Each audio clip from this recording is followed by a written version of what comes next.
Hello friends, welcome back to the new tutorial. Today we are going to learn about the API rate limiting and the throttling, protecting APIs from the abuse. The problem statement is your public API is getting hammered by the bots making 10,000 requests per second. How do you protect it? The solution is we are going to implement the rate limiting to prevent the abuse and ensure fair uses of the API resources. So how we are going to do that? First, that is fixed window rate limiting. What does it mean? So here I have the solution, right?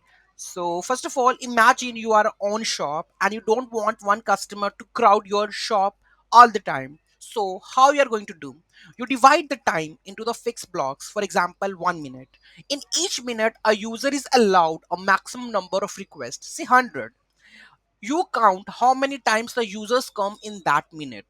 Example, very simple. Rule 100 requests per minute. Time window is 12 to 12:01. If user sends first request, okay. 50th request, okay. 100th request, okay. And 100th request, it could be blocked. Okay, so the window is 1 minute. Real life analogy, think of a movie ticket counter. Only 100 tickets per minute. Once 100 are sold, everyone else waits. New minute starts, tickets are available again. Advantages: very easy to understand, simple to implement, low cost, system cost. Disadvantage important. A user can send 100 requests at 12:59. 100 requests again at 12:10. So result 200 requests in 2 seconds, sudden spike. So when to use? Basic protection, low to medium traffic apps, simple APIs. So in that case, you can use the next one, that is the sliding window rate limiting, like analogy, like looking like the last 60 seconds at every moment, the window slides with the current time.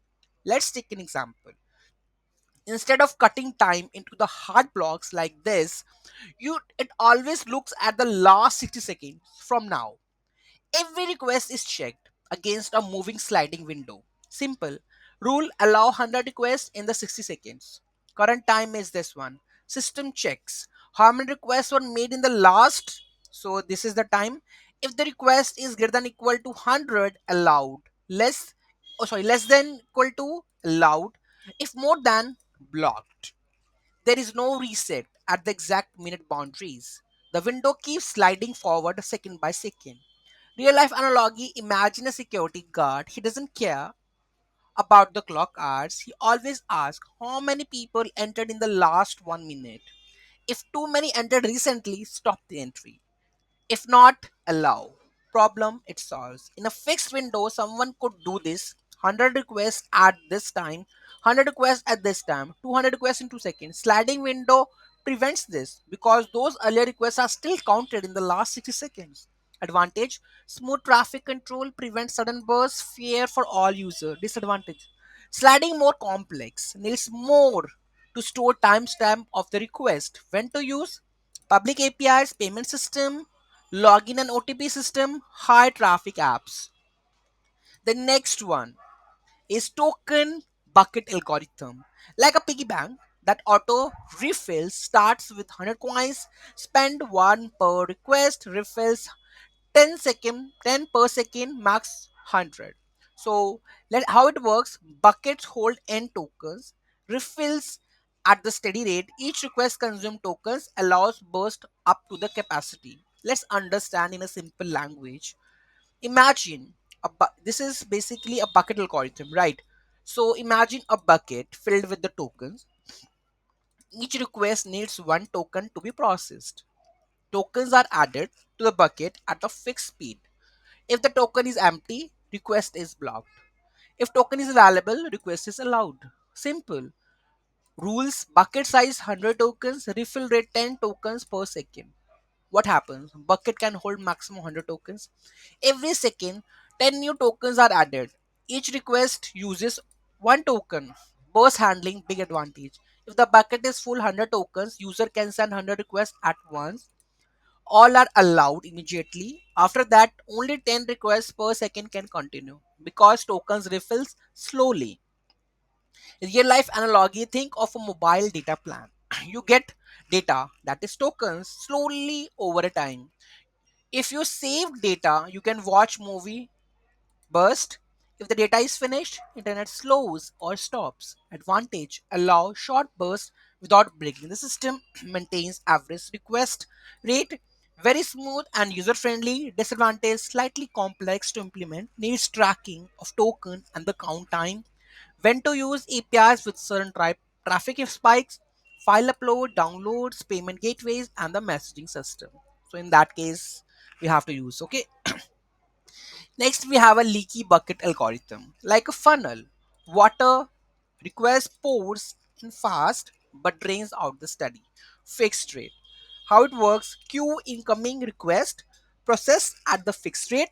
If queue full, reject the new request. Pros: smooth traffic, strict rate enforcement, predictable. Cons: add latency, queuing can reject the burst. Best for the network traffic, shaping, protecting downstream services.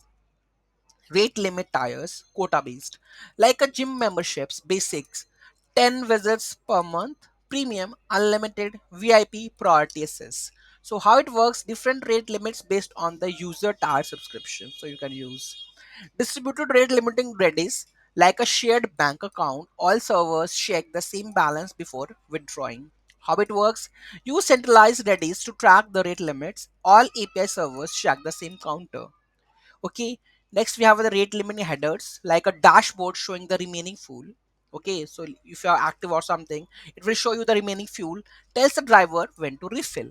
How it works: return rate limit info, response headers so the client knows their status. Okay, IP based versus user based limiting. Coffee, let's take an example: coffee shop, walk in, limited to 2 cups. Members get unlimited refills. Okay, so how it works: rate limit by IP for anonymous users, by user ID for authenticated users. Fails for the authenticated users, prevents anonymous abuse. Cons: IP spoofing, NAT issues, multiple users, same IP. Best for the API with both public and authenticated endpoints. Okay, so let's take a quick comparison. Algorithm, we have fixed window. Allow burst, yes. Boundary. Complexity, low. Memory, low. Simple API. Sliding window, allow burst, no. Complexity, medium. Memory, medium. Production APIs. Token based, yes. Controlled. Medium. Burst traffic. Leaky bucket, no. High. Traffic shipping. Tired, depends, medium, low, and SaaS premium. Best for always return 429 status when the rate limiting exceed. Include retry after the header to tell the clients when to retry. Log rate limit violations to take the abuse patterns. Use Redis for the distributed systems to maintain the consistency. Implement graceful degradation. Don't crash on the rate limit. Monitor rate limit metrics. Track hit rates, false positives. Whitelist trusted IPs for internal services or the partners. Consider geolocation, different limits per region. Test underload to ensure that the limiting does not become bottleneck. Documenting rate limits, clearly API documentation. So this is basically how you can do the rate limiting, because it's very important for your APIs, because we don't want like the request gonna increase for the user, or maybe the bots will do something like so that your server become very slow in that process. So the rate limiting is very important. So these are the rate limiting types that you can use. And if you want more on that, and if something I missed, just to let me know in the comment section. Thank you so much for watching this video. This type of like the system that we are thinking, these are the big systems where they are using this kind of policies, right? Because the number of million requests like raised, so in that case we have to follow such kind of this system design for the APIs. Otherwise for the small project it's okay, right? But for the bigger, or the, you can say about the Bajaj Finance or something, big projects, payment gateways or something, so in that Netflix, and you can think of that, because number of users are there calling the API or something, how they are managing the things, the Radix and the this kind of rate limiting they are using. Okay, so any doubt, any query, to let me know in the comment section. Thank you so much for watching this video. Have a great day.